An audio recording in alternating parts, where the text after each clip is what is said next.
मिळून काम करणे याचा चर्चा आहे, याचा चर्चा आहे. आज शिवरायांचा केस करून जनतेचा इतरांची नीती मानत नाही. आज आपण इथं आपल्या हक्कासाठी, आपल्या आरक्षणासाठी जमलो आहे आणि आपण कितीतरी वर्षांपासून उभे झालेलो आहे. समाज में प्रगति वही ला सकता है, समाज में परिवर्तन वही ला सकता है जिसने अपना इतिहास पढ़ा हो, और जिसने अपना इतिहास नहीं पढ़ा हो वो समाज में तो क्या खुद में भी परिवर्तन नहीं ला सकता. यासाठी एसटी आरक्षणाच्या मागचा इतिहास समजून घ्या.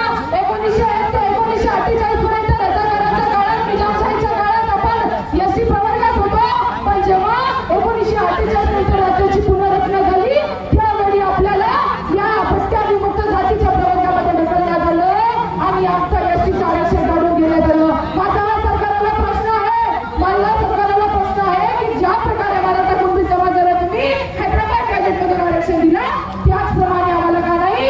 आमच्याकडे 1950च्या आधीचे पुरावे आहेत आणि आम्ही क्रिमिनल ट्रायलचे सर्व आमच्यावर क्रिमिनल ट्रायलचा सुद्धा खूप परिणाम झालेला आहे, आम्ही ते सहलेले आहे. त्यामुळे माझ्या सरकारला प्रश्न आहे की आम्ही आमचा समाज काय महाराष्ट्रात नाही, तेलंगणात आहे, कर्नाटकमध्ये आहे, तेलंगणामध्ये सुद्धा आम्ही एसटीत आहोत. आमची बोली भाषा आहे, आमचा पेहराव आहे, आमचं खानपान आहे, आमचं सर्व आहे. Why one nation, one culture, one religion, but why not one reservation? माझ्या सरकारला प्रश्न आहे.